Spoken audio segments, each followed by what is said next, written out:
आज जहां अपने ही देश में जिहाद के नाम पर हिंदू लड़कियां फ्रिज और सूटकेस में पैक हो रही है, वहीं भारत की दो साहसी बेटियों ने पराये देश में अपने देश को बर्बाद करने वाले और अपनी ओर गलत नजर उठाकर देखने वाले को तड़पा तड़पा कर मार दिया था।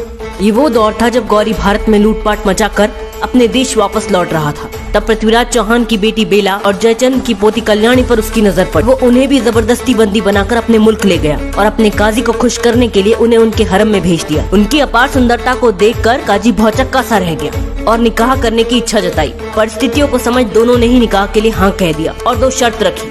पहली कि हमें शादी तक अपवित्र न किया जाए और दूसरी कि हमारे यहाँ का नियम है कि दूल्हे के कपड़े लड़की के घर से आते हैं। काजी ने शर्तें मान ली। उन्होंने भारत में कविचंद के नाम से एक रहस्यमय खत लिखा और वस्त्र मंगवा लिए। जब काजी उन कपड़ों को पहनकर मंडप में आया तो दोनों ने काजी को बातों में बहला उसे महल के कंगूरे पर ले गई।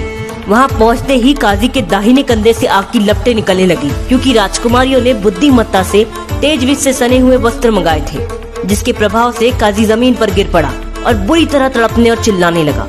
तब बेला ने उससे कहा, तुमने ही गौरी को भारत पर आक्रमण करने के लिए उकसाया था। आज हमने तुझे मारकर अपने देश का और उन सभी का प्रतिशोध ले लिया।